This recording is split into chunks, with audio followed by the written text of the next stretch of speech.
I will not book that man on my show, ever. Ed Sullivan's voice was cold and final as he sat behind his desk at CBS Studios in New York City. It was March 1956, and the 54-year-old host of America's most popular television show was talking about a 21-year-old singer from Mississippi who was causing a sensation across the country. Elvis Presley. Ed had watched footage of Elvis performing on other television shows.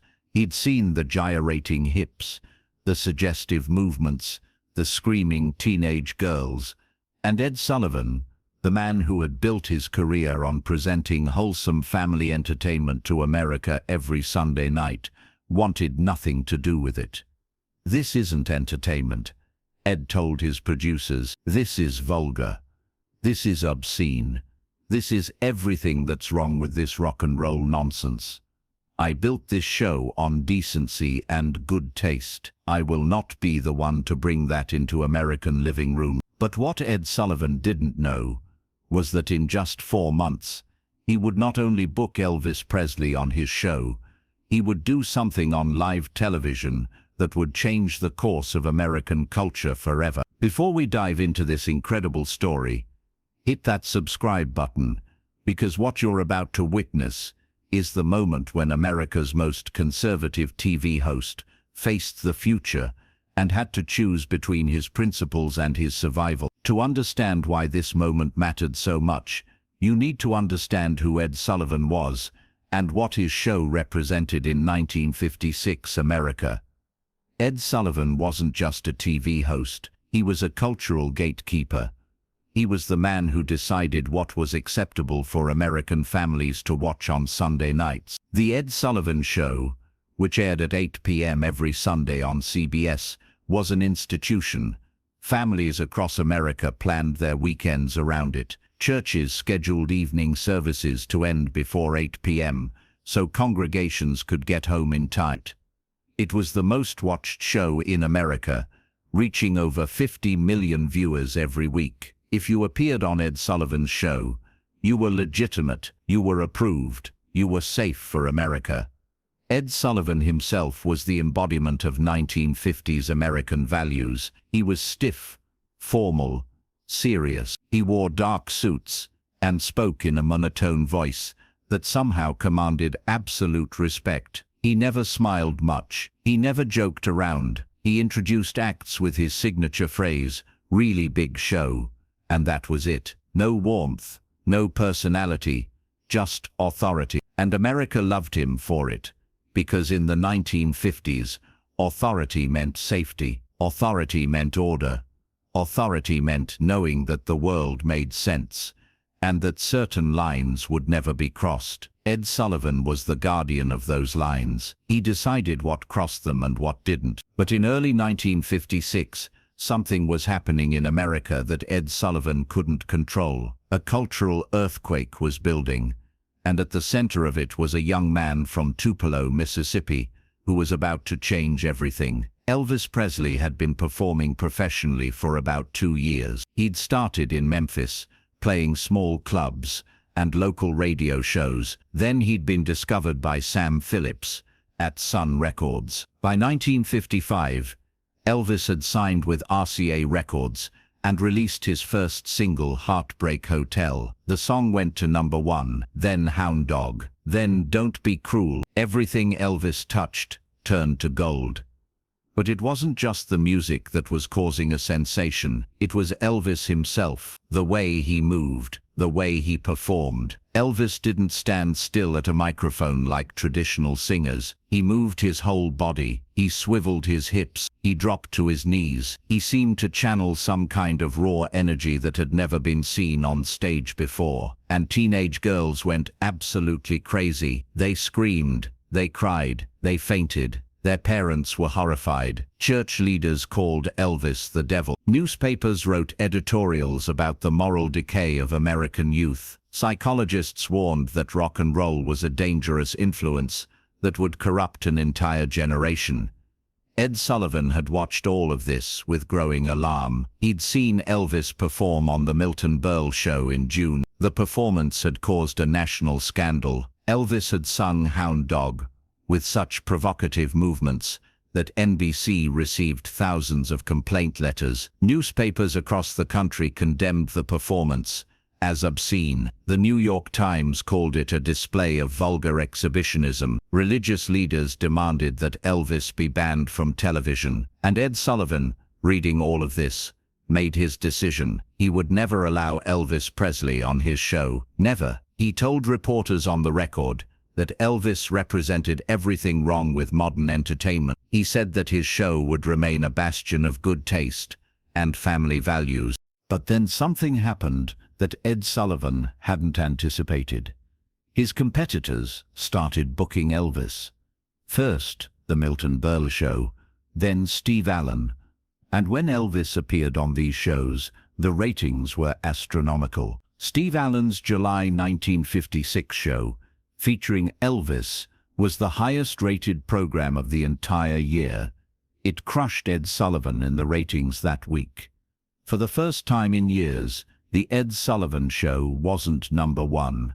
And Ed Sullivan, for all his talk about principles and values, was also a businessman. He understood television.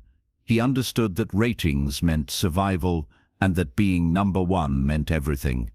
Ed's producers came to him with the numbers. "Mr. Sullivan," they said, "we're losing viewers to Steve Allen.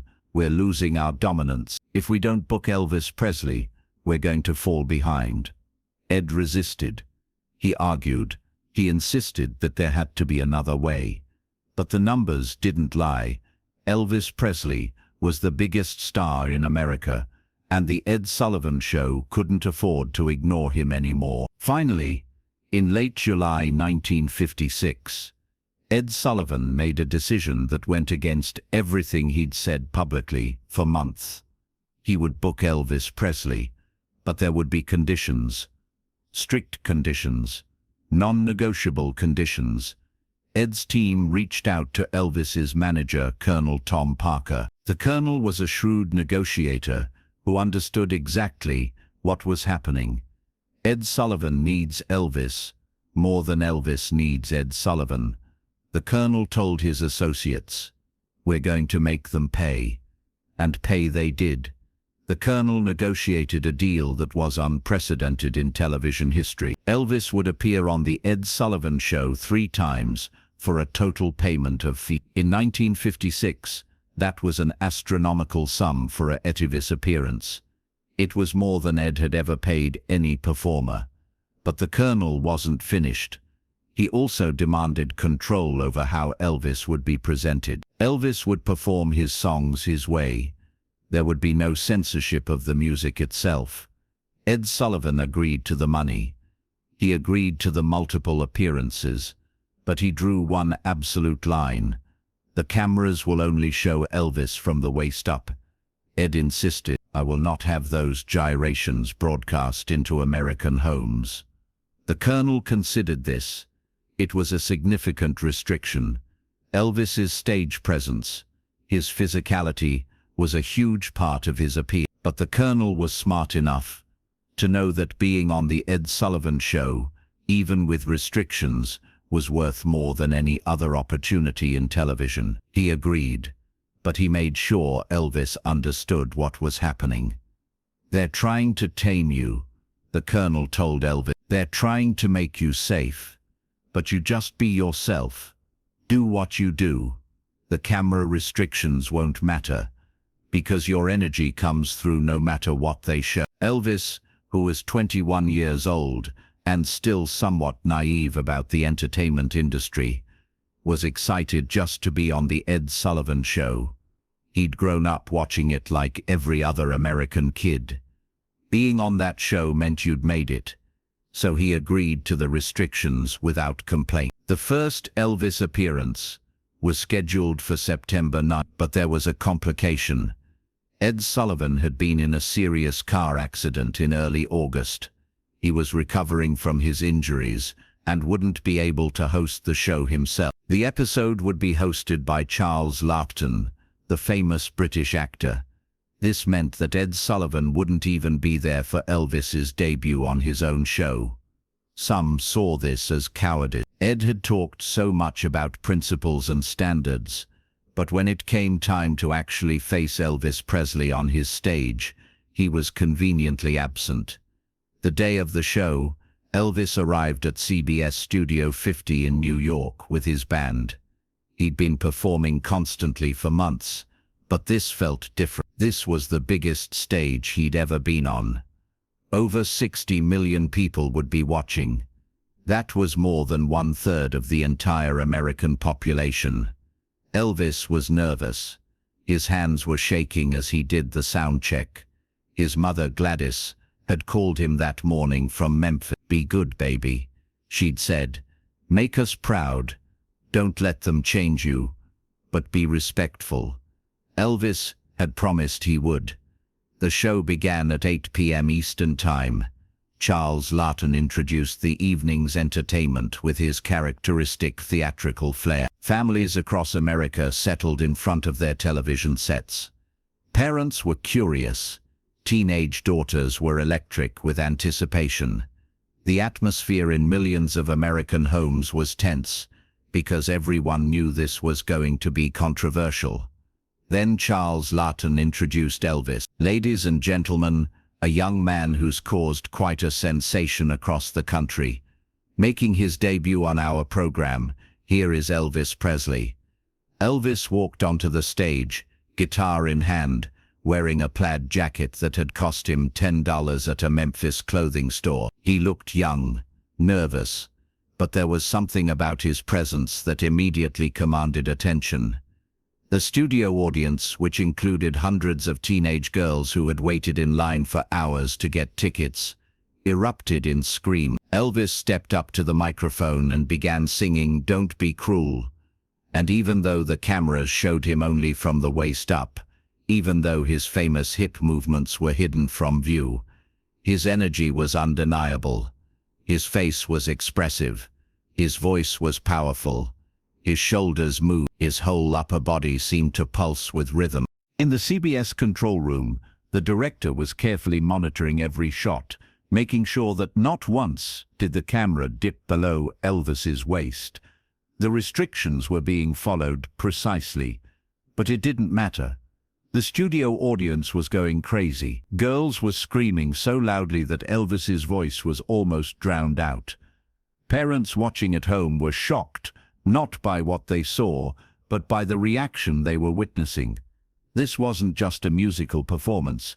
This was something cultural happening in real time. Elvis performed 4 songs that night: "Don't Be Cruel," "Love Me Tender," "Ready Teddy," and "Hound Dog." Each performance was more electrifying than the last, and the ratings were astronomical. The show earned an 82.6% share of the television viewing audience. That meant that more than 60 million people watched Elvis that night. It was one of the most watched television events in American history up to that point.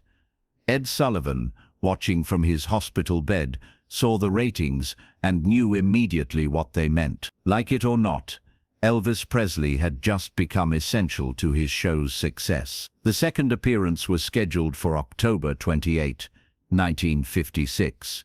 This time, Ed Sullivan would be hosting. He'd recovered from his injuries and was back in command of his show, but the dynamic had changed. Elvis wasn't a curiosity anymore. He was proven. He delivered the highest ratings of the year. Ed needed Elvis more than ever. In the weeks leading up to the October show, Ed Sullivan had to face something uncomfortable.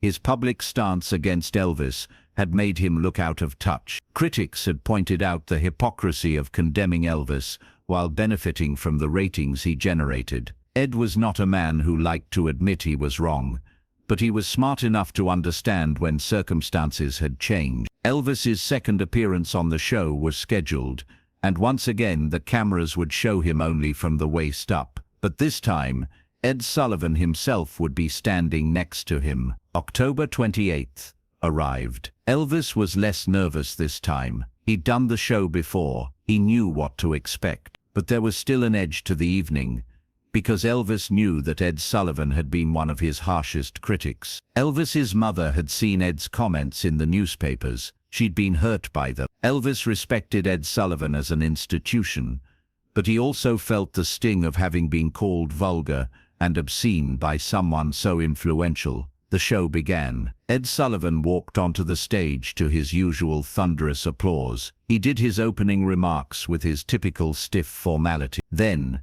as the evening progressed, it was time for Elvis's segment. Ed introduced him with professional courtesy but without warmth. "Elvis Presley," Ed said simply. Elvis came out and performed "Don't Be Cruel Again, Love Me Tender, Hound Dog." The studio audience went wild. The cameras stayed above the waist, but something was different this night. As Elvis performed, Ed Sullivan stood in the wings watching, really watching, and what he saw wasn't a vulgar troublemaker corrupting American youth. What he saw was a young man who was incredibly talented, who worked hard, who was respectful to the crew, who said yes sir and no sir to everyone he met.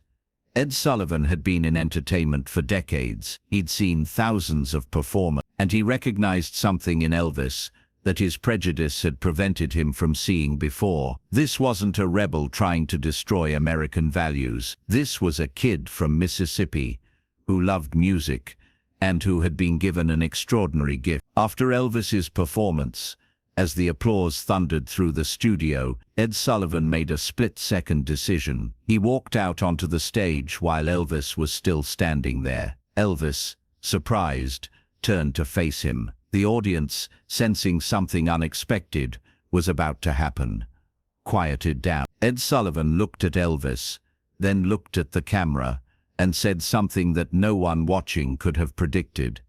"I want to say to Elvis Presley and the country," Ed began, his voice serious and formal as always, "that this is a real decent, fine boy. We've never had a pleasanter experience on our show with a big name than we've had with you." The studio audience erupted in applause, but what they didn't know was how significant this moment was. Ed Sullivan, the man who had publicly called Elvis vulgar, who had said he would never allow him on his show, who represented everything conservative and establishment about 1950s America, had just given Elvis Presley his seal of approval. On live television, in front of 60 million Americans. Elvis, stunned, managed to say, "Thank you, Mr. Sullivan. Thank you very much, sir." His voice cracked slightly with emotion. This wasn't just a nice compliment. This was legitimacy. This was the establishment saying that Elvis Presley was acceptable, that he wasn't dangerous, that parents didn't need to worry, that rock and roll, despite all the panic and condemnation,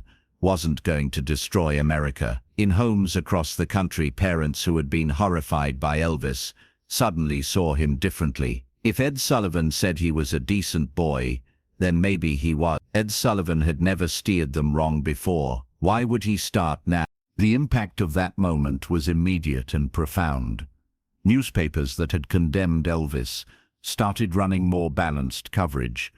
Church leaders who had called him the devil toned down their rhetoric.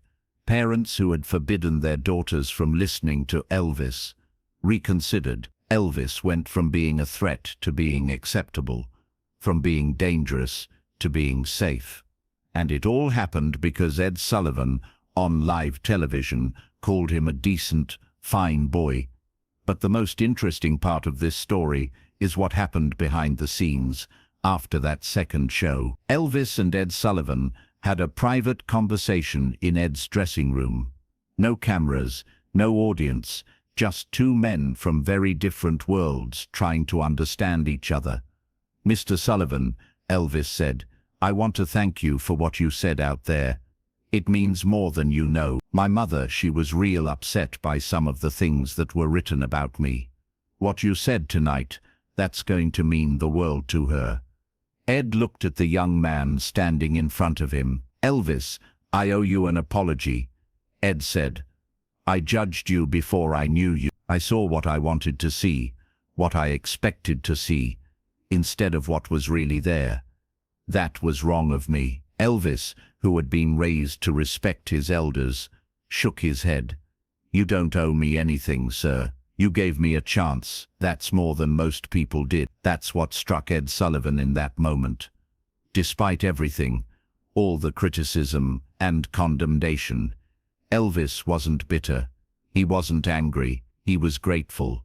He was humble. He was exactly what Ed had told the country he was, a decent, fine boy. The third and final Elvis appearance on The Ed Sullivan Show was scheduled for January 6. By this time, Elvis was the biggest star in America.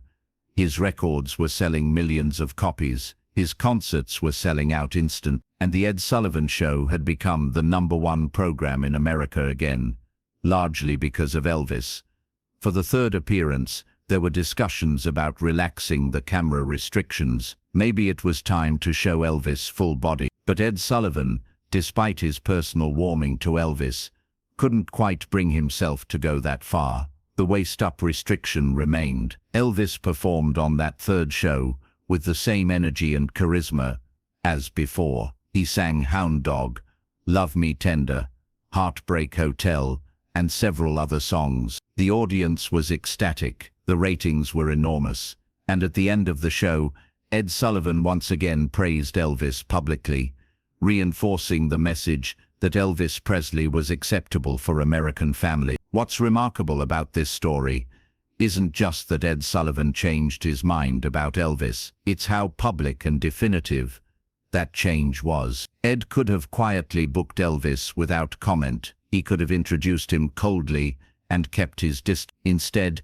he used his platform and his authority to actively legitimize Elvis to the American public. He put his reputation on the line to tell America that their fears about Elvis were unfounded. Why did Ed Sullivan do this? There are several reasons. First, he was a businessman who understood that Elvis was good for his ratings, but it was more than that. Ed Sullivan was also someone who prided himself on discovering and promoting talent. Once he got past his prejudice, once he actually met Elvis and saw him perform up close, he recognized genuine talent and genuine character. Second, Ed Sullivan understood cultural change better than he let on. He'd been in entertainment long enough to see trends come and go. He understood that rock and roll wasn't going away. It wasn't a fad. It was the future. And if he wanted his show to remain relevant, he needed to embrace that future rather than fight it. Third, and perhaps most importantly, Ed Sullivan was moved by Elvis himself, by his humility, his respect, his gratitude. Elvis didn't fit the narrative that Ed had believed about him. When confronted with evidence that contradicted his prejudice, Ed had the integrity to change his mind and to do so publicly. The impact of Ed Sullivan's acceptance of Elvis cannot be overstated. It changed how America viewed Elvis, specifically, and rock and roll generally. Parents who might have continued to ban their children from listening to Elvis reconsidered. Radio stations that had been reluctant to play his music felt more comfortable doing so. Venues that had been afraid to book him became more willing. Ed Sullivan's endorsement gave Elvis and rock and roll mainstream legitimacy in a way that nothing else could have. But the impact went beyond Elvis. Ed Sullivan's willingness to change his mind, to admit he'd been wrong, to embrace something new even when it contradicted his previous positions, set an example for how America could navigate cultural change. The 1950s were a time of enormous tension in America. The old order was being challenged on multiple fronts. Civil rights, youth culture, music, social norms, everything seemed to be changing at once. And people like Ed Sullivan, who represented the establishment, the traditional order, had a choice. They could resist change absolutely, or they could find ways to adapt while maintaining some continuity with the past. Ed Sullivan chose adaptation. He didn't abandon his values or his standards. He remained formal, serious, committed to family entertainment, but he made room for something new. He recognized that Elvis Presley, despite his unconventional performance style, wasn't actually a threat to American values. If anything, Elvis embodied certain American values: hard work, respect for elders, gratitude for opportunity, love of family. Elvis Presley never forgot what Ed Sullivan did for him. For the rest of his life, whenever he was asked about his breakthrough moments, He always mentioned Ed Sullivan's endorsement. That meant everything. Elvis said in a 1970, "When Ed Sullivan called me a decent boy on national television, he changed how America saw me. He gave me a chance to be accepted. I'll always be grateful for that." Ed Sullivan continued hosting his show until, over those years, he introduced America to countless performers, from the Beatles to the Rolling Stones to James Brown. He remained formal, serious, and sometimes out of touch.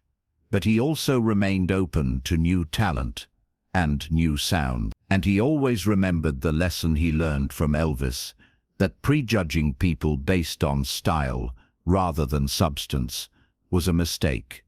In 1977, when Elvis died at the age of 42, Ed Sullivan, then 75 years old and retired, released a statement. "I was wrong about Elvis Presley when I first encountered him," Ed said. "I judged him by his appearance and by what others said rather than by who he actually was. I'm grateful that I had the opportunity to know him and to correct that mistake publicly. He was, as I said in 1956, a real decent, fine boy, and America lost something special when we lost him." The story of Ed Sullivan and Elvis Presley is more than just entertainment history. It's a story about how we deal with cultural change, how we confront our own prejudices, and how leadership sometimes means admitting you were wrong. Ed Sullivan could have remained stubborn in his opposition to Elvis. He could have let his show decline rather than compromise his stated principles. Instead, he chose to actually investigate whether his prejudice was justified. And when he discovered it wasn't, he had the courage to change his mind publicly. That takes a kind of strength that's rarer than stubbornness. In today's world, where cultural change seems faster than ever, where new forms of expression constantly challenge established norms, the story of Ed Sullivan and Elvis offers a valuable lesson. It reminds us that our first reactions to something unfamiliar aren't always right, that what seems threatening might actually be valuable, that the next generation's choices, however strange they seem, might have merit we don't immediately recognize. Most importantly, it reminds us that admitting we were wrong isn't weakness, it's wisdom. Ed Sullivan's greatness wasn't that he never made mistakes. It was that when he realized he'd made one, he corrected it in the most public way possible. He used his platform not to defend his ego, but to tell the truth. If this story moved you, hit that subscribe button and share this video with someone who needs to hear about the power of changing your mind. Have you ever completely changed your opinion about someone after actually getting to know them? Share your story in the comments below. And remember, the next time you find yourself judging something or someone based on appearance or reputation, remember Ed Sullivan looking at Elvis Presley and realizing that everything he thought he knew was wrong. Sometimes the most conservative person can become the agent of change, not by abandoning their values, but by being honest enough to recognize when their prejudice was blocking their view of the truth.